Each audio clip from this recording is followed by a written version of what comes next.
Hi, it's Richard Ramos again, founder of Parents on a Mission, a leadership movement for gang prevention. So I want to pick up where I left off last time, and I want to talk to you about this four-point process or four-step system that I mentioned last time in how we intervene into the lives of gang members from a community perspective, reaching out, recruiting, retention, and reproduction. But before I do that, I just want to read some quotes to you and give you some background here so you can kind of follow along of how I look at it, my philosophy, my line of thinking when it comes to organizing the community to intervene into the lives of gang members and gang activity. In the year 2000, this is what OJJDP, the Office of Juvenile Justice Delinquency Prevention, said. In conclusion, there is no clear solution to preventing or reducing gang activity. Although some promising programs have been identified, there is no one magic bullet program or best practice for preventing gang affiliation and gang-associated violence. That's what they said in the year 2000. I do agree that there's no one way to go about it, but I don't agree with the statement that there is no proven way to do it or clear solution. That's what I'm going to talk about. In 2009, they made this statement: a proven, effective set of prescribed steps for mobilizing communities to address gang problems does not exist. Well, obviously, again, I disagree with that. Otherwise, I wouldn't be doing this. So all due respect to them, and I'm sure they meant well in those kinds of statements, but I'm going to show you what I know works. There's a lot of talk about evidence-based programs and evidence-based research and things like that. And, well, all I can give you for my evidence is changed lives. And I hope that that would be enough, but sometimes it's not. All I know is that what I'm going to show you works, and the reason that I know it works is because I've done it, and I did it for a lot of years. So that's what I want to talk to you about in showing you these four steps in getting the gang out of the gang member. Now, to get us started, I want to read a couple of other quotes from the book that you may have read this book or seen this book by Malcolm Klein and Sharon Maxson, Street Gang Patterns and Policies. They say some really good stuff in here and give some statistics that I want to read to you. Law enforcement this was in 2006, by the way, that book was written. Law enforcement estimates of nationwide juvenile gang membership suggests that no more than 1% of all youth ages 10 to 17 are gang members. So that needs to inform our thinking about our strategy, that in America we're dealing with only 1 or 2% of the youth in this age that are gang members, 10 to 17 years old. The best estimate of general U.S. youth gang prevalence is 5% ever joined. Think about that. That means of all the youth in America that have been gang members, only 5% approximately have ever been in gangs, and 2% currently, as I said. The strongest message in this research is that most youth, 7 or 8 out of 10, do not join gangs through adolescence. So what that tells us is that we're really dealing with a very small percentage of the youth population in America. Now listen to this. It is clear, this is a quote, that leaving gang control to the police and courts cannot begin to suffice. Getting the police involved in gang control is easy, while getting neighborhoods and communities involved is very difficult. Long-term successful gang control will not be achieved by intervention with youth. but by intervention with the nature of gang-spawning communities. I think that's a very telling and a very powerful statement. And so let's look at this, and let me give you a little bit of how I'm approaching this. I believe that we are in what I call the 2-minute warning, where we need to assess, and by the way, I hope I spell these words right. Sometimes my spelling's a little off. Somebody pointed that out to me last time, but sorry. But those of you who understand football, you know that 2-minute warning is a very special time in the game, because that's the time in the game when the coaches call timeout and they assess whether they're winning or they're losing. If they're losing, they go on the offense or they go on the attack because they are running out of time and they need to score quickly. If they're winning, then they go into what's called a prevent defense. And that way they are trying to prevent the other team from scoring and catching up. And so what I'm suggesting for communities to think about is that we, for a long time and still today, continue to approach the gang situation as if we're losing. But based on the statistics that I read, of 5% ever join, 1 to 2% current gang members, and that 7 or 8 out of youth from the ages of 10 to 17 never, 7 to 8 out of 10 never join a gang.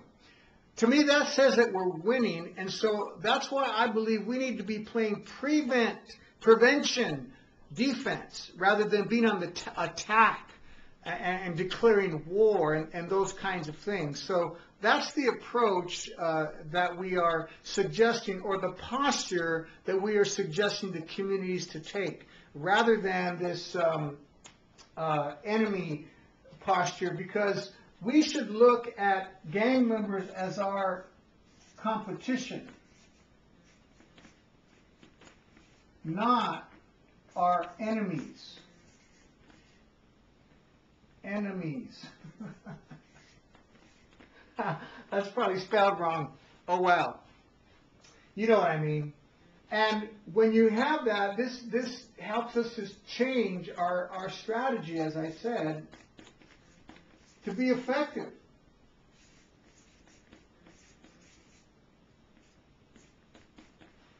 That's what we want. The posture that we take has a lot to do with what's going on in the community. So I think it's better to look at it as a competition. Because looking at somebody as your enemy is a whole different mind frame. Now, I also like to look at the community as a community farm, as I call it, and use that metaphor to describe the different roles of the different sectors that are in the community. So, for example, we have the business community, and what is their role? If I want to enlist the business community, well, their role is all about return on investment. That's the language they speak. And hopefully they would be willing to invest their resources into what it takes to build collaboration and a gang intervention system and program, because they see the benefit of it. It could mean to them better employees or more employees. It could mean to them a lack of graffiti on their walls or vandalism. It could also mean more customers. I mean, there's a lot of benefits that businesses can gain from using their resources to invest in the gang intervention efforts. Then we have the political. And the political's role has to do with policies and the purse strings, because they're the ones that are controlling the purse strings and the resources that the city has. Now, I want to just make this statement.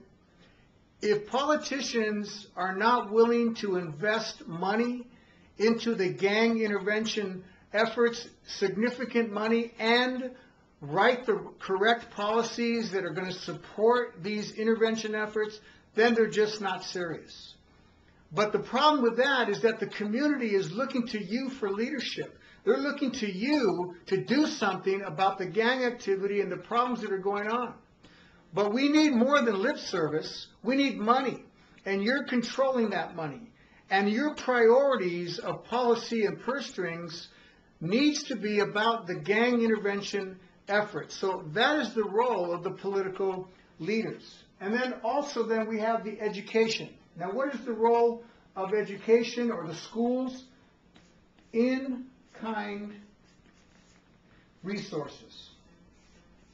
That's what they can contribute, and probably other things, but what I mean by that is that schools have classrooms they can open up at different times. They have chairs, they have chalkboards, they have football fields, gyms, gymnasiums.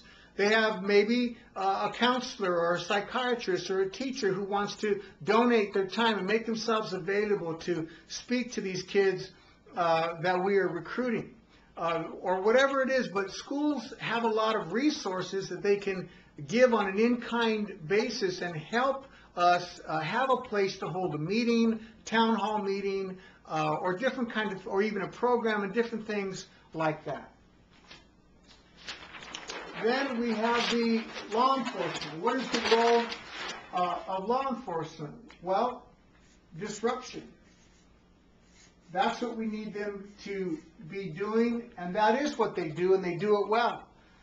They disrupt the activity, the gang activity. Sometimes it's after the fact, but sometimes it's before the fact because of the special gang units and things, which also cost money.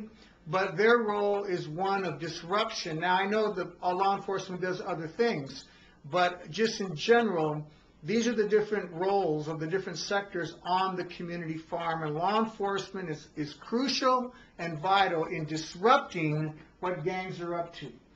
Then we have nonprofits, which provide us with targeted programs.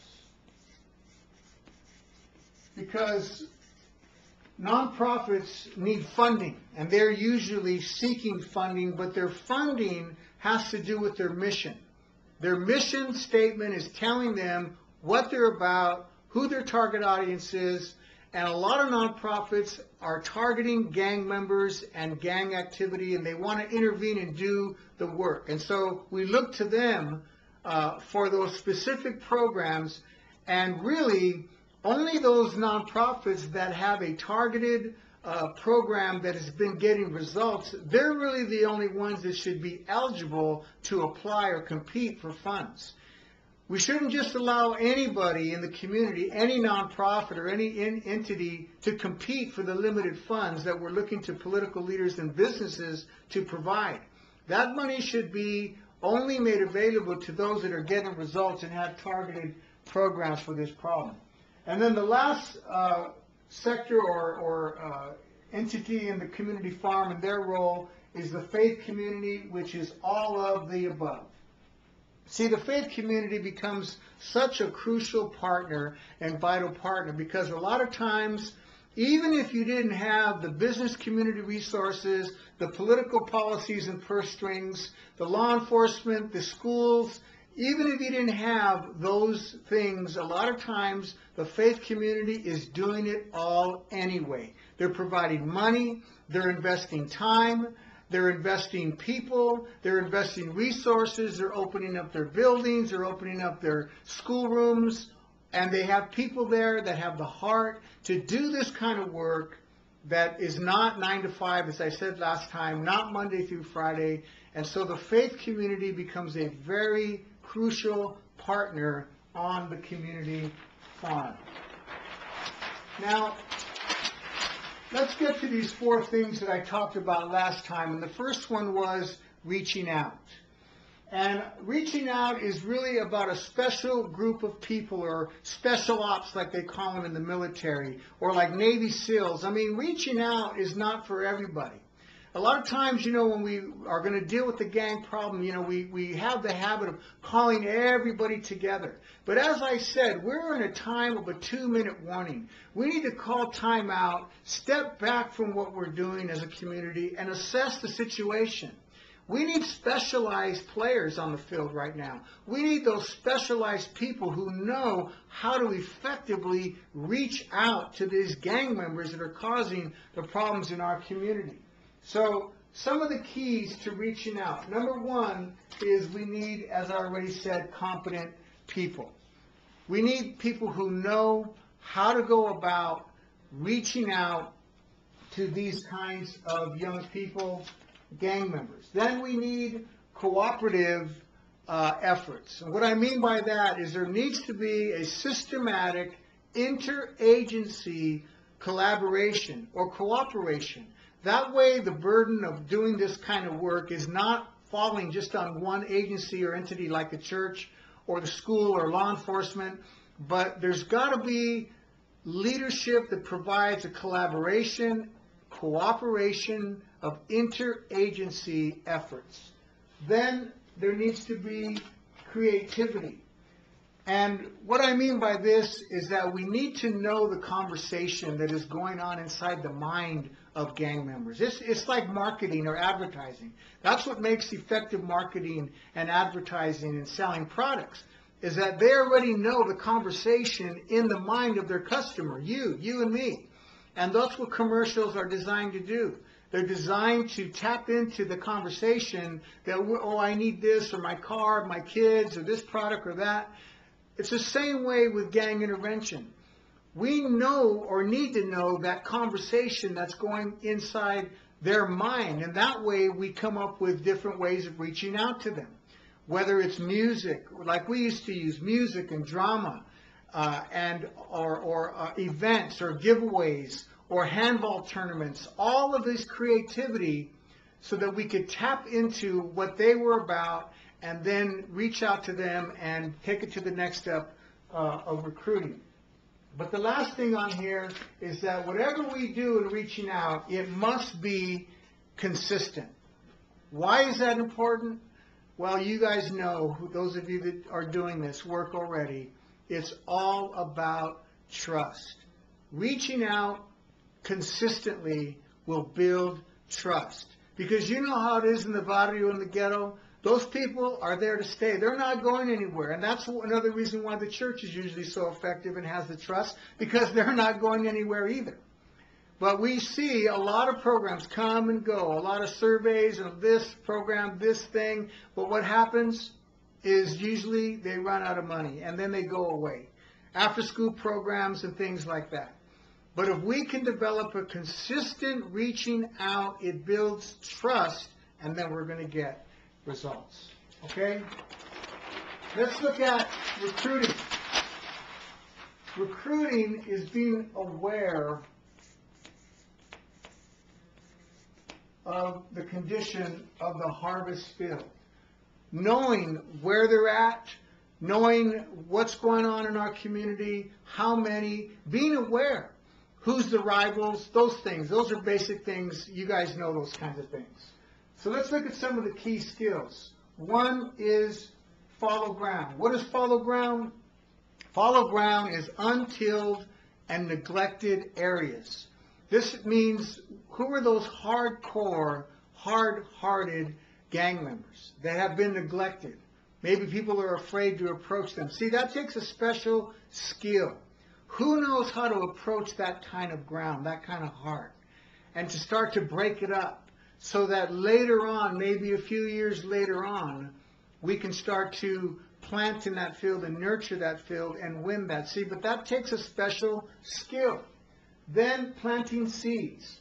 Planting seeds really is as far as recruiting, is done usually in two ways. One through our words and one through the action of affection. Now you might say, Richard, affection with gang members? Come on. No. As a matter of fact, that's exactly what most of them, many of them, are craving, because they haven't had it as children. They didn't have that affection, that simple touching and putting your arm around them and a good hug. You ever notice when you try to hug a gang member, you get the shoulder or the cold, or shake their hand, you get that cold fish? Why is that? Because they don't know what that is. They don't know that language. And then our words of encouragement and positive input. And so we're doing all of that to recruit, planting seeds. And then the watering and the cultivating. See, that has to do with the relationship building. It has to do with things like apologizing when you make a mistake, when you lose your temper. I mean, I had to do this so many times. When I would lose my temper, I'd get mad, I'd get in the face, or they'd get in my face and I'd get in their face, and I'd yell at them, they'd yell at me, we'd get in an argument, but it didn't end there. Because I knew I needed to come back and water that and cultivate what I had been planting. I didn't want to lose what I had been building in relationship. So I knew how to apologize and say the things that are accept an apology. And so that's what it means to water and cultivate, build that relationship, even when you fail. And then finally is picking the ripe fruit, or the right fruit. And that has to do with patience. And it also has to do with pruning. Because sometimes you have to know when to cut something off, when to cut something loose, it's not happening for that person right now. It's not happening in that neighborhood right now. And sometimes you just need to let it go, and you need to be patient and work in the fertile area. Work with the ripe or the right kids or gang members that are ready to be recruited. All right? Now, let's look at retention. Retention has to do with inculcation. Or another way of saying mind programming. Or let's just be blunt about it. What am I talking about? Brainwashing. You say, oh, wait, Richard, wait. You didn't say brainwashing. Well, they got brainwashed into the gang, so we brainwash them out of the gang. And that's what the program has to be. If we are going to retain the people that we recruit, these gang members, one of the things that has to happen is there must be some kind of a program that's going to help change their mind. Their mind needs to be renewed. Their thinking process needs to be changed. Their thinking about themselves is terrible. And somehow we've got to get in there, and we have to help them build that new self-image. Get out of that shame-based mentality. There has to be a renewing of their mind, somehow to inculcate them with the right thinking about who they are, who they really are. If we're going to retain them, that's what it's going to take, a change of mind. And so however you do that, however you go about that, there's lots of ways to go about these things, all of these things that I'm saying. But there's three things basically that we're after in our programs. One is the process of discovery. Some kind of program, some kind of way of helping them to discover who they really are. Not who the TV and the music says they are, and they're living that false script, but discovering who they really are and their gifts and talents that they have, and they don't have to invent their life, but discover what's already in them. And once they discover it, then we help them to develop it. Boy, I'm just really failing on the spelling today. Develop. Some way of them now helping them hone those skills. Whatever it is, writing, speaking, singing, drawing, playing sports, whatever it is. And they can rewrite their script and develop and become all that they were meant to be, blossom into that full-blown flower that was in them all the time, just waiting there like a hidden treasure chest, waiting to be discovered and then opened and developed. Some kind of program and process like that, and able to retain them. And then last is destiny. Once we've helped them to discover who they are, develop what they have, then we give them a sense of destiny, a sense of purpose. That's where they begin to discover what it means to be successful. And the difference between successful and significance, because now they realize that they are an important member of the community.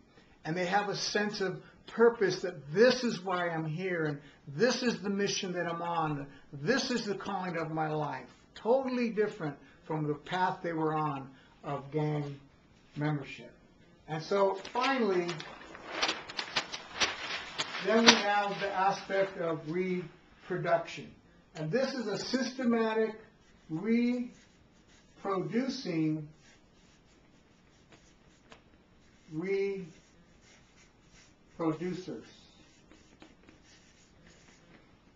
I know all you teachers out there are checking my spelling. That's what we have to complete the cycle. Reproduction, which means leadership, which means I'm reproducing people who can reproduce leaders on and on and on. And some of the skills to that is, first, I must be a living example. I have to be able to say, I have to be bold enough to tell these young people, follow me, look at me, watch what I do, watch what I say. I have to know that I have my life together enough. Not being perfect, just being honest. Just having the character and the humility to be honest. I don't have to be perfect, but I do have to have enough character to be able to say to somebody, follow me, look at what I'm doing, and do the same, and you're going to be in a better path. Also, we give them a servant mind frame, because that is really what leadership is about. It's not teaching them about what they can get. It's teaching them what they can give. And in giving, that is where, again, they find the significance of their life, because now they see themselves making a contribution in the community, and that just does so much for their self-esteem. And then finally, we have to earn influence. Oh, here I go again. Influence, and teach them to teach others to teach others. That's what reproducing leaders is about, because leadership is all about influence. But I have to earn it. And once I've earned the right to influence their heart, influence their mind and their life, then I want to teach them to do the same thing, to be that living example, that servant mind frame, and then to earn the right to influence their friends and other gang members and get that gang out of those gang members' hearts and put them on the right path. So that's the process I wanted to share with you. There's a lot of other things that you can add to. Some of you are already doing those things, but at least I've given you a framework that you can follow, especially for new gang communities where you're dealing with this for the very first time and you're kind of trying to formulate your strategy. But the last thing I want to say is that I gave myself to this for a lot of years. I gave myself to this for 15, 16 years, and until I started visiting the home of gang members, that's when I realized that we needed to focus more on prevention, and that's what I believe communities really need to focus on and reassess their priorities and their strategies. And so I have 2 more videos that I want to share with you on that aspect of gang prevention. Okay? I'm Richard Ramos. Thank you for your time. You can find more information at richardrramos.com. See you in the next video.